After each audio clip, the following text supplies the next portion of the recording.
It is nice to meet you, everyone from all around the world who came to Shincheonji online seminar, Testimony on the Parables of the Secrets of Heaven and Their True Meanings.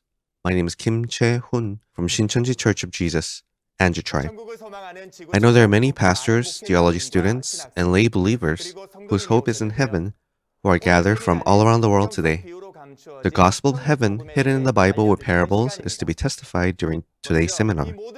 I'd like to first thank our Father, God, who allowed all this to take place, and also everyone in attendance who came looking for the truth in this difficult time. With a heart of wanting God's grace to be upon every single one of you, let us pray to God with the same heart and start the seminar.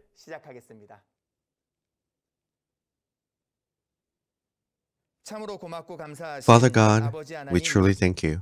You've allowed life and truth to every person alive today. And by your grace, you've also allowed this online seminar, Testimony on the Parables of the Secrets of Heaven and Their True Meanings, following the testimony and prophecy and fulfillment of Revelation for the family of faith.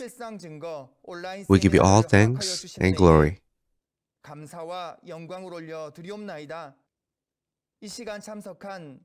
Please allow every family member of faith the eyes to see, ears to hear, and mind to perceive, so that they can understand the true meaning of the Bible. Do not let them have misunderstandings about the Bible anymore, but fully and correctly understand your will written in it. I sincerely desire that they will perceive your love through the precious words that come from the lips of the instructor who is testifying to your words today. I pray all these things in the name of Jesus, who gave us life. Amen.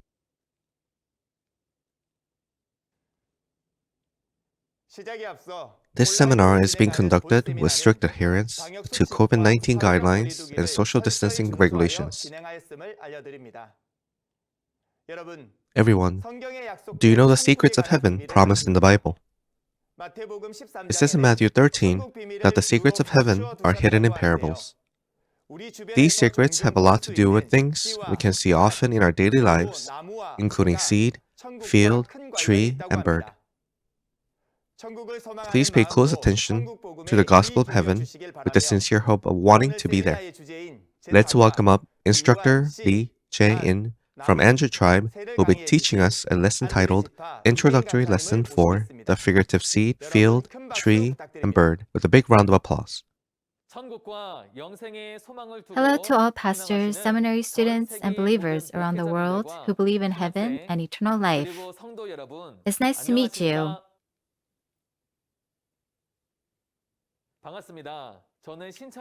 I am Lee Jae-in, a center instructor among the 12 tribes of Shincheonji, who learned the word that's revealed from the tribe leader of Anju tribe. And our tribe leader was taught by Chairman Lee Man-hee. Even though we are different in denominations and doctrines, we carry out a life of faith as believers based on the same word of the Bible. However, the reason why one couldn't understand is because it was hidden in parables, and the realities that appear when fulfilled have not been revealed. When the realities of these prophecies are revealed, they are the realities of the parables. So, you can see and understand their meanings. The parables of the secrets of the kingdom of heaven should not be known literally on the surface, but the deeper true meaning should be known. Today, the words to look over regarding the testimony on the parables of the secrets of heaven and their true meanings will be the parable of the seed, field, tree, and bird. In the world, in order to reap the fruit, first the seed is sown in the field, and then, when they are fully grown, the crops are harvested to reap the fruits. But God also worked on this earth, farming for heavenly crops. He said that this is like heaven. So through the words we will learn today, let us perceive the secrets of heaven hidden in the parable one by one. First, let's summarize the true meaning of the words we will learn today. The seed is the word of God. The field is a person's heart and also the world. And the tree is a person reborn of the seed of the word. and the shepherd, and the bird represents spirit. I believe pastors already know these things.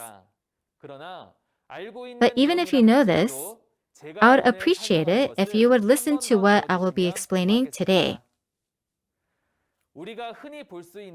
Why did God put these spiritual meanings within the seed, field, tree, and bird that we can see often in nature? We must understand through the Bible, correct? First, I summarize the true meaning of the parable of the seed as the Word of God. If you look at the contents of the Bible, when mankind becomes fruitful and prosperous, or when animals and various plants grow, there are physical seeds that must be sown. However, one must know the true spiritual meaning that is hidden within the seed in order to perceive and understand the kingdom of heaven. Let's read the parable in Matthew chapter 13, verses 24 to verse 30. Jesus told him another parable. The kingdom of heaven is like a man who sowed good seed in his field. But while everyone was sleeping, his enemy came and sowed weeds among the wheat and went away. When the wheat sprouted and formed heads, then the weeds also appeared. The owner's servants came to him and said, "Sir, didn't you sow good seed in your field? Where then the weeds come from?" "An enemy did this," he replied. The servants asked him, "Do you want us to go and pull them up?" "No," he answered, "because when you are pulling the weeds, you may root up the wheat with them. Let both grow together until the harvest. At that time, I will tell the harvesters, first collect the weeds and tie them in bundles to be burned. Then gather the wheat and bring it into my barn." Yes, you read well. In verse 24, Jesus told them another parable, saying, "The kingdom of heaven is like a man who sowed good seed in his field." The kingdom of heaven is compared to the work of farming. But the important thing is that heaven, that we as believers hope for, is hidden in this. At first glance, it seems like it's a simple story of a farmer who sows a seed in the spring, where the seed grows in the summer and harvests them in the fall. But no matter how much you wash your eyes and look at it, it won't look like heaven. Because it is not actually referring to the physical seed that a farmer sows, but spiritual farming by sowing spiritual seeds. And therefore, we need to know the true meaning hidden in the parables so that we can perceive the kingdom of heaven that we all hope for. Then, what kind of true meaning was hidden in this seed that Jesus spoke of? In Luke chapter 8, verse 11, it is written that the seed is the word of God. So let's take a look at how we grow spiritually through the seed, which is the word of God, one by one at this time today. First, before we know the true meaning of the spiritual seed, let's take a look at the physical characteristics of the seed. The first characteristic is that the seed is a source of life. There are many living things in the world, including humans. All of creation is different in appearance, but strangely enough, they start from a seed. Its size is very small, but it can grow large because it contains life. In other words, the source of life begins with the seed. The second characteristic is that when a seed is planted, it does not stand still, but when the time is right, it will always sprout and then grow and continue to grow in size. This is because the seed created by God has vitality, so it can grow and change like this. Finally, the third is that you reap what you sow. There's an old saying, when you plant beans, you get beans. And when you plant red beans, you get red beans. If beans are planted, then red beans can never come out because there's a genetic trait that reaps what you sow. You can think of it as the same principle that when we receive our parent seed, we follow the surnames of our parents, such as Mr. Lee, Mr. Kim, Mr. Park, and furthermore resemble our parents' faces and personalities.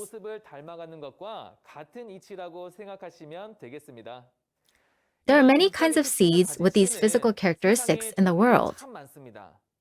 However, there are only two kinds of spiritual seeds to learn about today.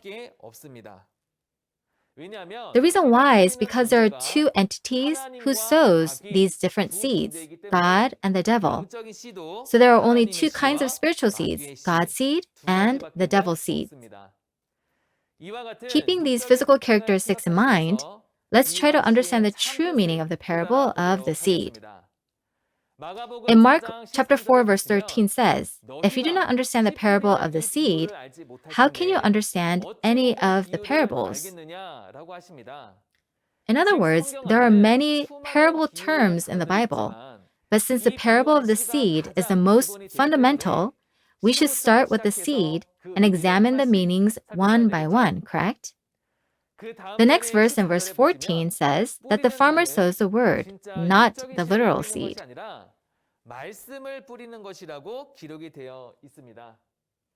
Just as a farmer goes out to the field and sows the seed, this natural principle is used to explain that it is similar to when the shepherd of God goes out to the world and preaches the word of God. So the answer to the true meaning of the parable of the seed has been found. Let's read the words of Luke chapter 8, verse 11 together. This is the meaning of the parable. The seed is the word of God. Yes, in Luke chapter 8, verse 11, it is written that the seed is the word of God. It's so easy. Then I, who is preaching the word here, is also diligently sowing the seed of the word to all of you. So to summarize, the reality of the parable of the seed is the word of God. As I mentioned before, there are tens of thousands of seeds in the world, but there are only two spiritual seeds in the Bible. The reason why is because there are two spiritual entities, which is God and the devil. So we can know that the seed that is sown can be the seed of God and the seed of the devil, which is the word of God or the word of the devil. If you look at the contents of 1 John chapter 3, verses 9 to 10, it is written that the children of God who are born of God's seed do not sin. Also, in verse 10, it says that the children of the devil who do not belong to God will also appear in the world. So what exactly is the seed of God?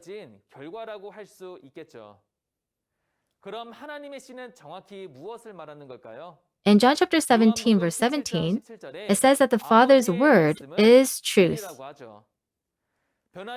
Truth, which is the unchanging truth, will be the seed of God. Then the devil's seed is not the word of God, but false words given by the devil. In other words, lies. So why is this type of seed important for us to know? If you go to John chapter 1, verse 1, it says that this word is God. And in verse 4, it is recorded that there is life in the word. Just as our body must have life to live, so we can see that in order for our soul to live, we must put the word of God that contains life within us. In this way, in the Bible, being born again of God's seed is called being reborn. Let's read 1 Peter chapter 1, verse 23 together. For you have been born again, not of perishable seed, but of imperishable, through the living and enduring word of God. Yes, in 1 Peter chapter 1, verse 23, it says that you are born again not of perishable seed, but of imperishable, through the living and enduring word of God.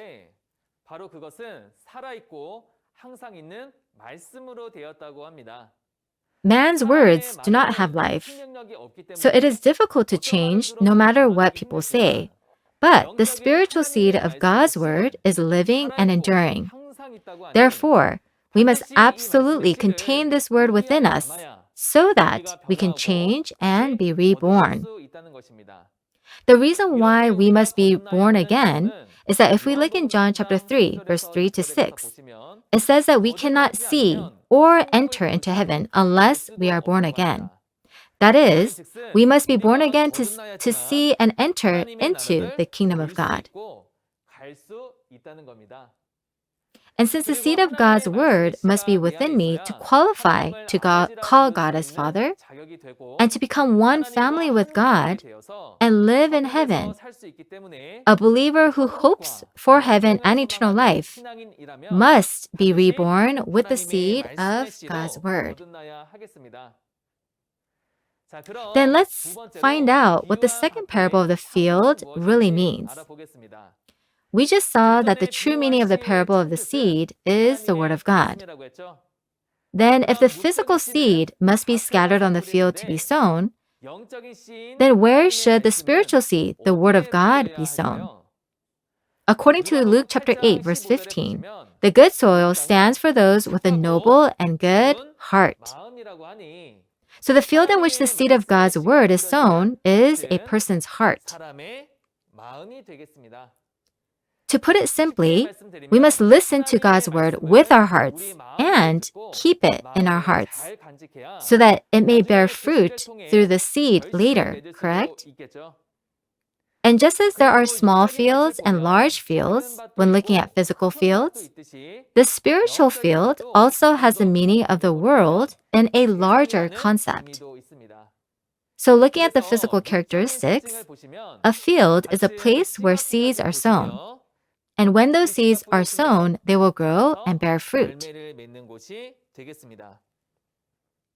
Considering these characteristics, we will also look at the spiritual meaning through the Bible. Let's read together the words of Luke chapter 8, verse 15 that we looked at earlier. But the seed on good soil stands for those with a noble and good heart who hear the word, retain it, and by persevering, produce a crop. Yes, in Luke chapter 8, verse 15, it says that to be a good soil means hearing the word with a noble and good heart, retain it, and produce a crop by persevering. Just as a farmer sows a seed in a field, the seed grows and bears a precious fruit in due time. In the same way, the seed of God's word must be sown in our heart, where I must keep the word, persevere, and produce precious fruit for the Lord. In 1 Corinthians chapter 3, verse 9, Apostle Paul says that you are God's field. So we can see that those who receive the word of God become God's field. Therefore, the meaning of the spiritual field will be the heart of a person who contains the word, which is the seed of God. And the field has one more meaning. In Matthew chapter 13, verse 38, Jesus said that the field is the world. What kind of world is this really? It will be the field where Jesus sowed. That is, the church of Jesus, where the words of Jesus were sown. If the seed of the word is sown in one person, it will become a person's heart. But if people where the seed is sown gather one by one and become a larger field, wouldn't it be the world of the church of Jesus? So, to organize all of this, the field is a person's heart and the world. Then, since we have looked at the meaning of the parables of the seed and the field, let's take a moment to perceive the kingdom of heaven through today's content. God prophesied through the prophet Jeremiah about 2,600 years ago the work of heaven's farming that will take place here on earth. And it was fulfilled by sowing the seed through Jesus Christ 600 years after. So let's read Jeremiah chapter 31, verse 27 together. The days are coming, declares the Lord, when I will plant the house of Israel and the house of Judah with the offspring of men and of animals. You read well. In Jeremiah chapter 31, verse 27, we see that God had promised that both the seed of man and the seed of animal or beast will be sown in the house of Israel and Judah. Then when will all the prophecies of the Old Testament be fulfilled? At the first coming of Jesus, 600 years after it was prophesied, both the seed of man and the seed of beast was sown. So this comes true. If you look at Jesus' explanation in Matthew chapter 13, verse 37, it says that the one who sows a good seed is the Son of Man. Ultimately, the man who sowed the good seed in his own field was Jesus.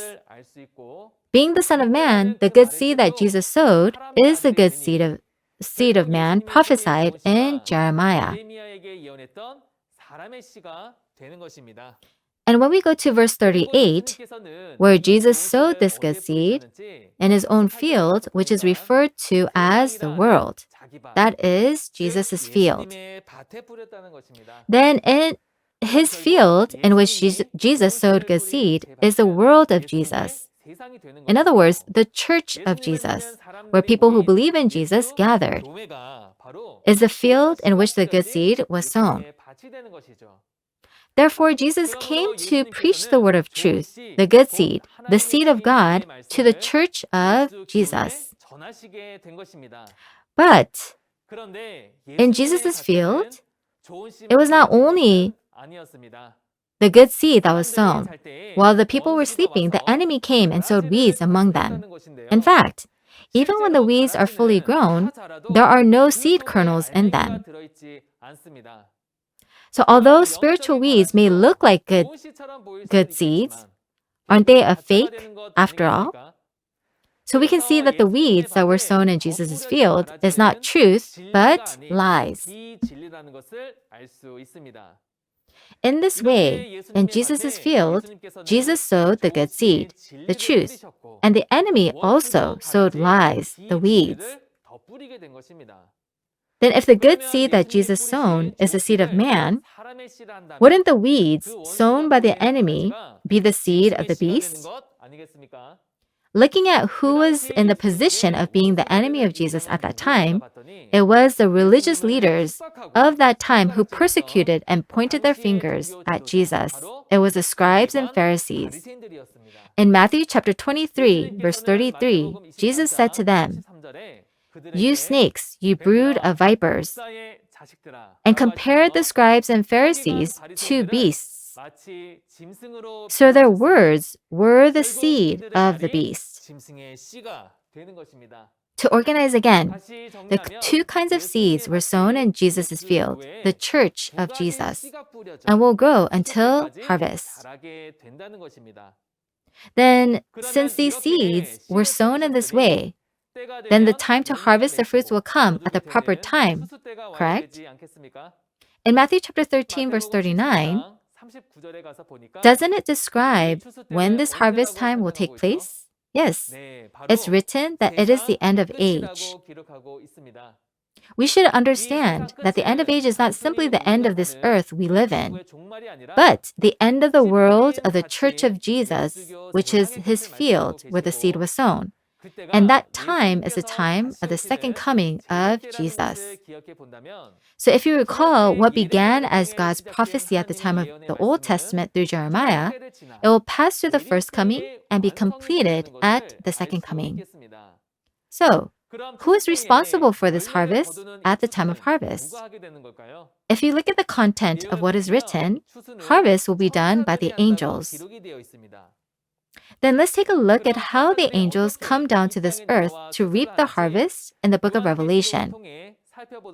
Let's read Revelation chapter 14, verses 14 to 16 together. I looked, and there before me was a white cloud, and seated on the cloud was a one like a son of man, with a crown of gold in his head, and a sharp sickle in his hand. Then another angel came out of the temple, and called in a loud voice to him who was sitting on the cloud, "Take your sickle and reap, because the time to reap has come, for the harvest of the earth is ripe." So he who was seated on the cloud swung his sickle over the earth, and the earth was harvested. You read well. In Revelation chapter 14, verses 14 to 16, it says that the harvest of the earth is ripe. So it is recorded that the angels came down with a sickle and swung it, so that the crops were harvested. You can see that this is harvest time, which was said to be the end of age. In Matthew chapter 13, verse 28, the servants came to the master and asked, "Do you want us to go and pull them up?" What does the owner say in verses 29 and 30? He said, "No, because while you are pulling the weeds, you may root up the wheat with them. So let both grow together until the harvest. At that time, first collect the weeds and tie them in bundles to be burned. Then gather the wheat and bring it into the barn." Then before harvest time, the two seeds grow together in the church of Jesus, in Jesus' field. And before the harvest time, we cannot distinguish what kind of seed a person is born of. But after, when the harvest time comes, one can tell whether a person is born of God's seed or a person born of the devil's seed. Then, let's look at how to distinguish between those born of God's seed and those born of the devil's seed at the time of harvest. Matthew chapter 13, verse 38 says that the wheat grown with good seed stands for the sons of the kingdom, and those born of the weeds are the sons of the evil one. So if two seeds were sown in Jesus' field 2,000 years ago and have grown to this day, did Jesus say that both wheat and weeds are harvested? No. So who are the harvesting angels going to harvest at the time of harvest? You can see that the sons of heaven who are born of God's seed are harvested into the barn by angels at the time of harvest.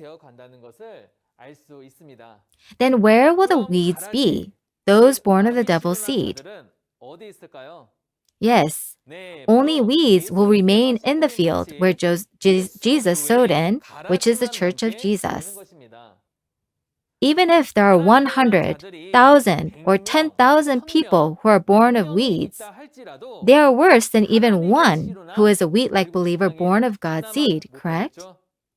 Then, shouldn't all pastors, seminary students, and congregation who are listening to this word of hope of heaven reflect and think about whether one is truly born of God's seed or the devil's seed, correct?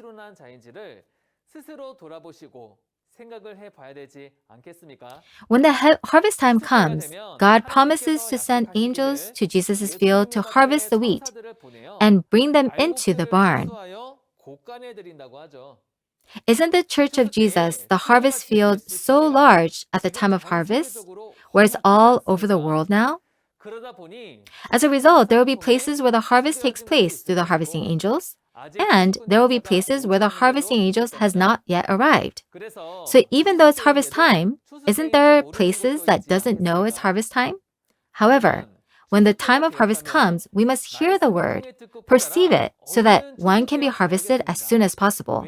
It's because at the time of harvest, the results of those who are harvested and go to the barn and those who remain in the field without being harvested is a result of heaven and hell.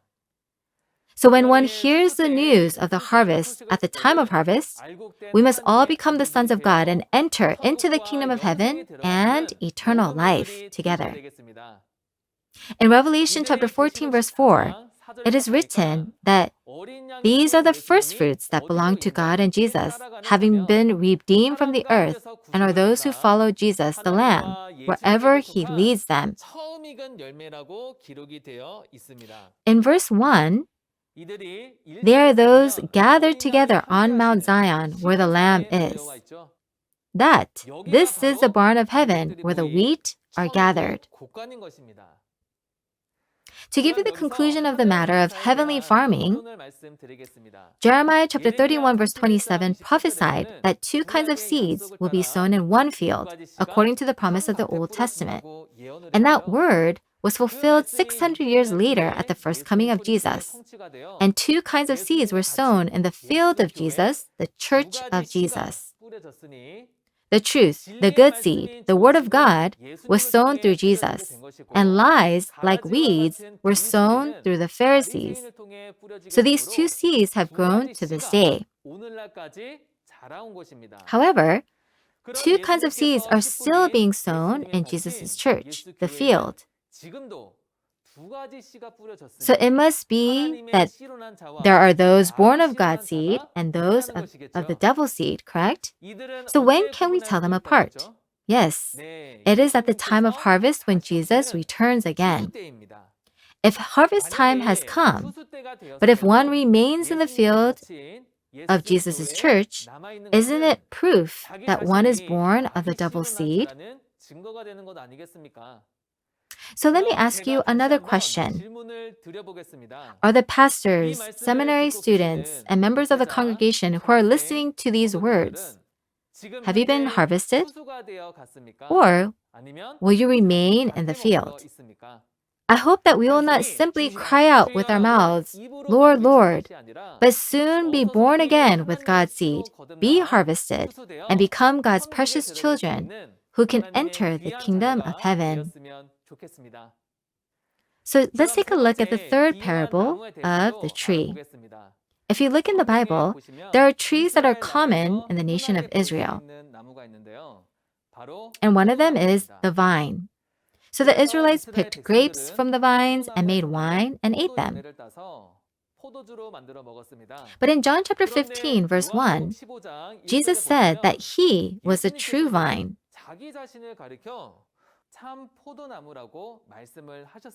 How can a person be a tree? He was not speaking physically or literally about a tree, but a spiritual figurative tree, and he compared himself to a vine, in other words, a grape tree. Just as a seed becomes a tree when it grows, when a person grows through the seed of God's word, his inner heart will change into the image of God. Therefore, the tree will become the inner person who is born again from the seed of the word, and also the shepherd. First, let's read the verses of the parable in Matthew chapter 13, verse 31 to 32, related to tree. He told them another parable. The kingdom of heaven is like a mustard seed, which a man took and planted in his field. Though it is the smallest of all your seeds, yet when it grows, it is the largest of garden plants and becomes a tree, so that the birds of the air come and perch in its branches. You read well. As mentioned earlier, the seed is the word of God. We saw that the seed of the word is sown in a field of a person's heart. But looking at the words of Matthew chapter 13, verse 31 to 32, the kingdom of heaven is like a seed that grows into a tree. After that, it says that the birds of the air will come and perch in its branches. So do you see this as heaven? In order to understand clearly, we must also know the spiritual meaning of the tree and bird. First of all, if we look at the physical characteristics, a tree is made from a seed. Then, without the seed, a tree cannot grow, correct? And when they're all grown, a bird can actually perch on it. And if you look closely, a tree has branches and leaves. And when it is fully grown, it bears fruit. This is the natural principle of physical nature. Considering these characteristics, let's see what the spiritual tree means. In Isaiah chapter 5, verse 7, God compared the people of Israel to vines planted in vineyards, and the people of Judah to garden or trees. And in Jeremiah chapter 5, verse 14, it is written that my words will become like fire and his people will be like the wood or trees. So you can think of people as trees. But not everyone becomes a tree, correct? Just as there must be a seed to become a tree, so the seed of God's word will grow and the newly born again inner man will become a tree. In summary, the tree is the inner person who is born again from the seed of the word. and regarding the shepherd. But when you look at a tree, doesn't it have branches, leaves, and fruits? First, if we look at the physical tree, the branch is always attached to the tree. If Jesus was a tree, who was the branch that was always attached to Jesus? They were the 12 disciples of Jesus who were always with him wherever he went. So, a branch is a disciple that follows the shepherd. In John chapter 15, verse 1, about 2,000 years ago, Jesus said that God, his Father, was a farmer or gardener, and that he was a true vine. And in verse 5, he compared branches to the 12 disciples that Jesus was with. So you can see that Jesus had 12 branches. So the true meaning of the spiritual branch is a disciple. Then you have to look at the leaves attached to the branches, correct? To start with the answer, the leaf is an evangelist who spreads the word of life. If you look at the physical trees, they have many leaves on their branches. In fact, these leaves play an important role in bearing fruit. Then the parable of leaves in the Bible also play a role in saving and helping something, correct? Then let's read the words of Ezekiel chapter 47, verse 12 together. Fruit trees of all kinds will grow on both banks of the river. Their leaves will not wither, nor will their fruit fail. Every month they will bear, because the water from the sanctuary flows to them. Their fruit will serve for food, and their leaves for healing. In Ezekiel chapter 47, verse 12, it is written that this leaf is like medicine for healing. There are people who may be physically ill, but there are also the spiritually ill. Even if we see the word of God that contains life, we hear it, but we do not understand it, is it not like the soul of man who withers away like dry grass in an empty field? If you deliver the word of life to such a sick person to lead them to truth and save their soul, then the person who delivered the word plays the role of a leaf. So the leaf is like an evangelist who fulfills the duty of evangelism. In Revelation chapter 22, verse 2, it says that the tree of life grows on both sides of the river, and the leaves of the tree of life is for healing all nations. If these are real, literal leaves, you would have to feed people with literal leaves, such as cabbage leaves or lettuce leaves, in order to save and heal the spiritually sick in the world. But of course, you can see that that is nonsense.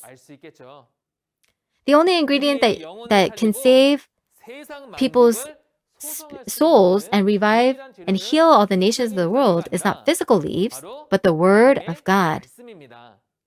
So in summary, a leaf is an evangelist who spreads the word. So if a tree is a person, a branch is a person, and a leaf is a person, what kind of fruit will it bear? Yes, then the fruit is a saint who is connected and bore with the word. Then what kind of person will they become? In James chapter 1, verse 18, it is written that he chose to give us birth through the word of truth, that we might be a kind of first fruits. Therefore, the saints who was bore or connected through the word will become the precious fruit of God. And the parable of fruit has one more meaning. When the tree is viewed as an individual rather than an organization, the words that come out of one's mouth also becomes fruit. In Matthew chapter 12, verse 33 to 35, it speaks about the overflow of the heart, where good words come out of the mouth of a good person, and evil words come out of the mouth of an evil person. Then, since the words that come out of a person's mouth are fruit, when the word of truth that saves the human spirit comes out, it becomes the tree of life.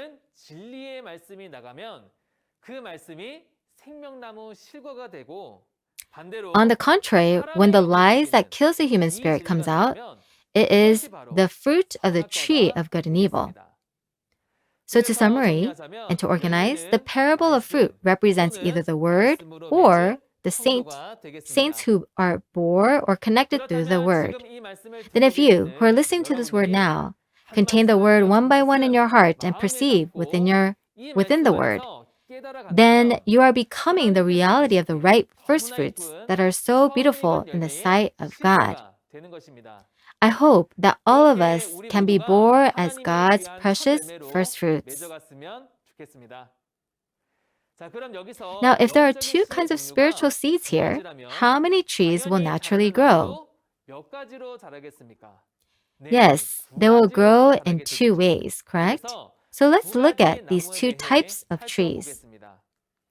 God sowed the seed of life on this earth, and when the seed grows into a tree and then the birds perch, he said that this is like the kingdom of heaven. Then, since it is a tree grown from the seed of life, that tree will become the tree of life.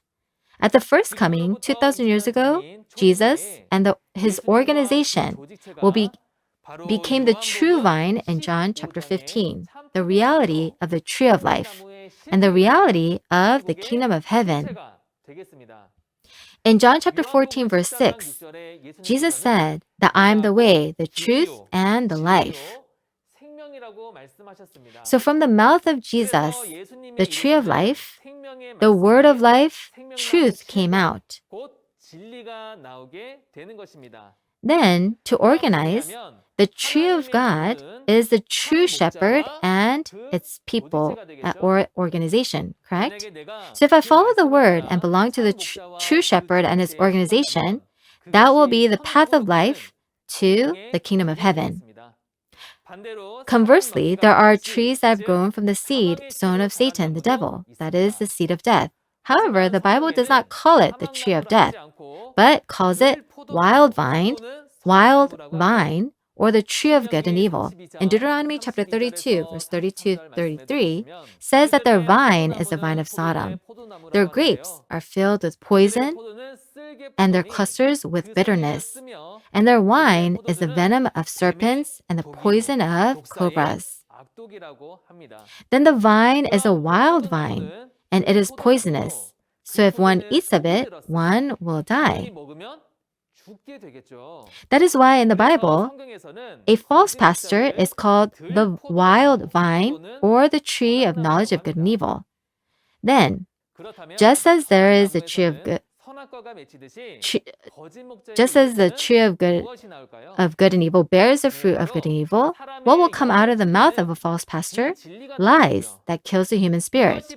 This will be the fruit of knowledge that should never be eaten.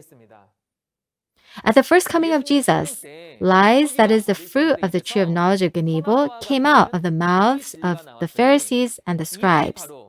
And these were the wild vines and the reality of the tree of knowledge of good and evil.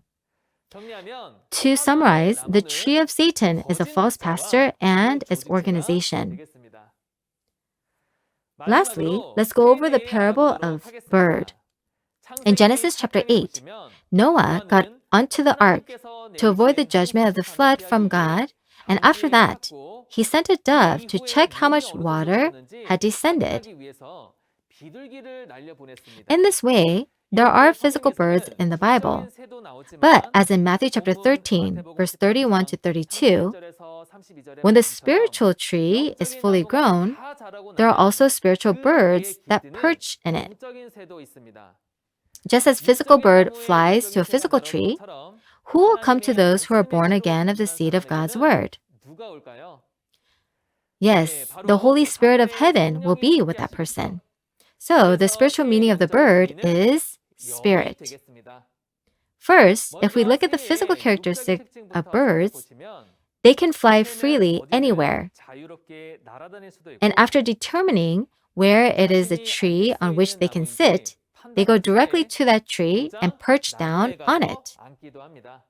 Jesus said that a bird perching in a tree is like heaven. So if a tree is a person, then let's see how the bird, that is spirit, comes down. Let's read the words of Matthew chapter 3, verse 16 together. As soon as Jesus was baptized, he went up out of the water. At that moment, heaven was opened, and he saw the Spirit of God descending like a dove and lighting on him. So if you look at the content in Matthew chapter 3, verse 16, when Jesus was baptized by John the Baptist and came up out of the water, the Spirit of God, like a dove, came down upon Jesus.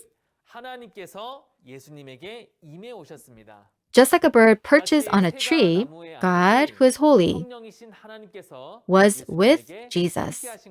Therefore, Jesus was the reality of the kingdom of heaven where God was with 2,000 years ago.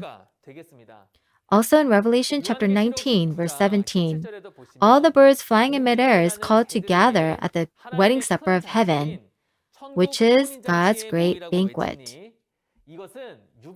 The birds here are not physical, but we can understand that they are spirits that are gathered in heaven. In this way, as we are seeing this spiritually, the birds of God, there are also birds of Satan, the devil. In Luke chapter 8, verse 5 and verse 12, there is a bird that takes away and devours the seed that is sown in the field of a person's heart. This is a devil that takes away the word from their hearts so that they may not believe and be saved. So if you look at Revelation chapter 18, verse 2, you can see that there's a place called Babylon where these unclean, detestable birds, which are evil spirits, are gathered.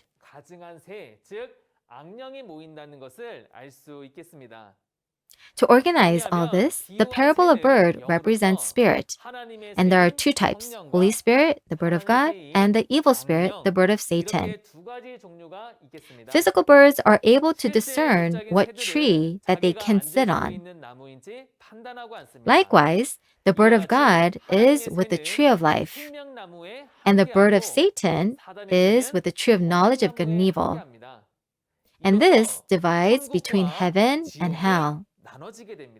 So as believers who hope for the kingdom of God, what kind of bird should come fly to us? It is God, the Holy Spirit, Jesus, and the angels must be the birds that are one with us. So what should we do in the future so that the bird of God can be with us?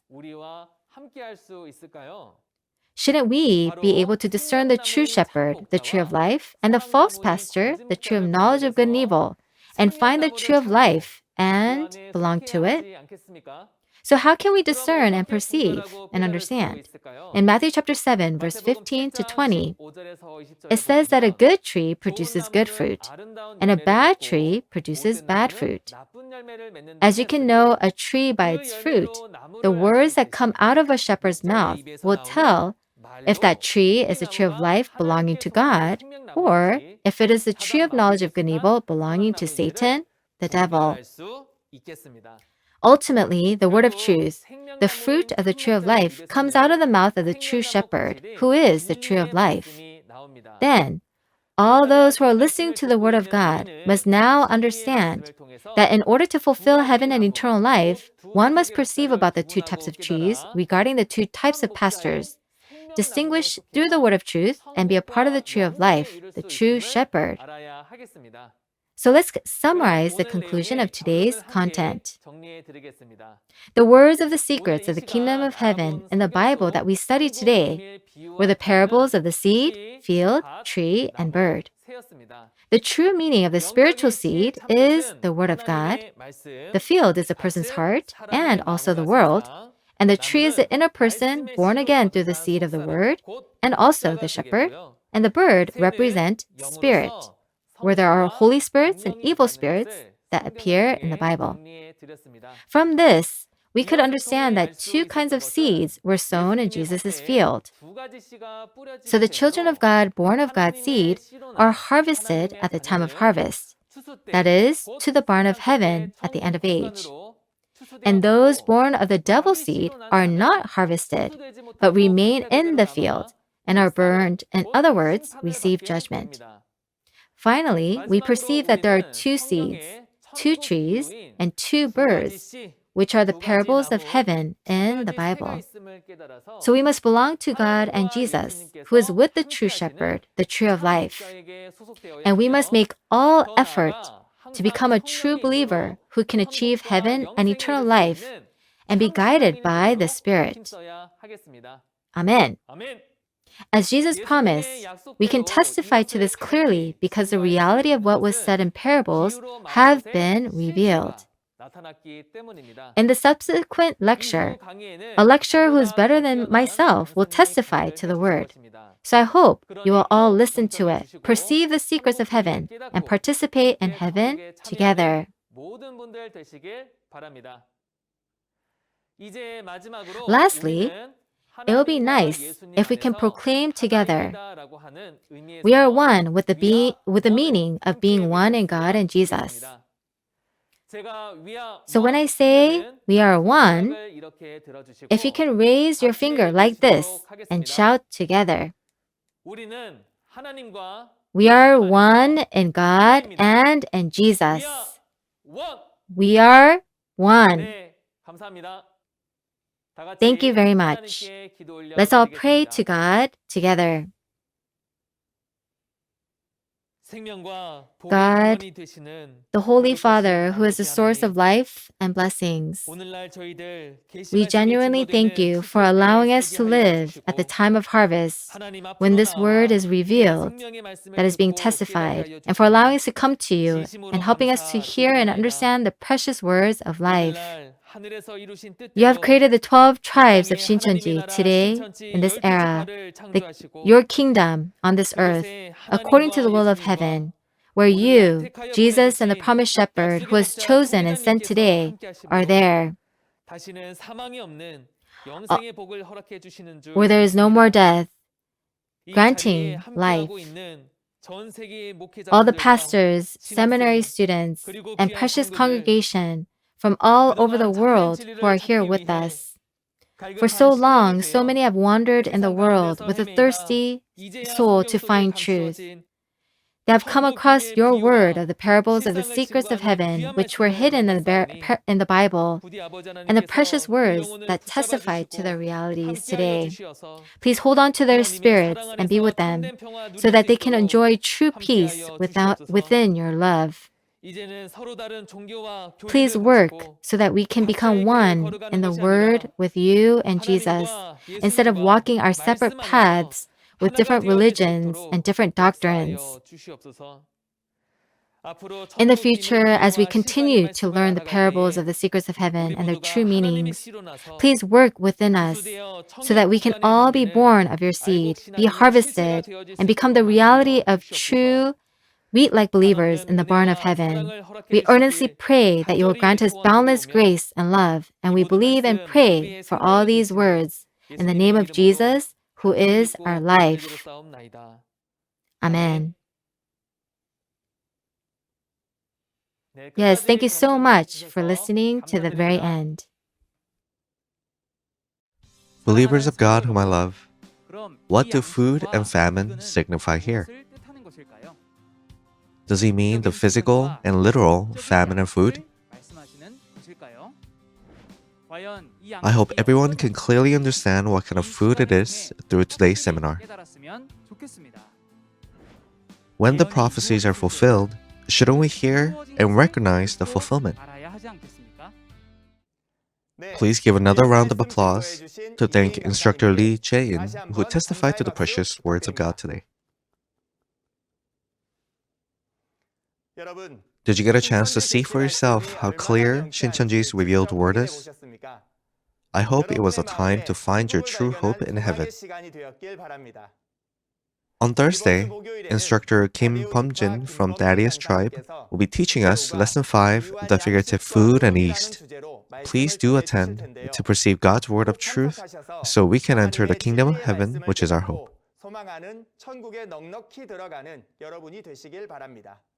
If you have any questions about Shincheonji Church of Jesus and the revealed word, please call the number you see on the screen now.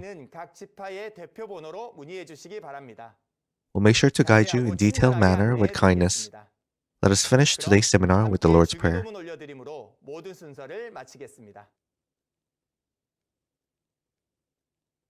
Our Father in 하늘에 계신 heaven, 우리 아버지여, hallowed be your name. 이름이 거룩히 여김을 Your kingdom come, 받으시오며 your will be 나라의 done, 임하옵시며 on earth 뜻이 하늘에서 as it is in 이루어진 heaven. 같이 땅에서도 이루어지이다. Give us today our daily 오늘날 bread. 우리에게 일용할 양식을 Forgive us our 주옵시고, debts, as we also have forgiven our 우리가 우리에게 debtors. 죄 지은 자를 사하여 준 것 같이 Lead us not into 우리 죄를 temptation, 사하여 주옵시고, but deliver us from the 우리를 evil 시험에 one. 들게 하지 마옵시고, 다만 For yours 나에서 is the kingdom, 구하옵소서.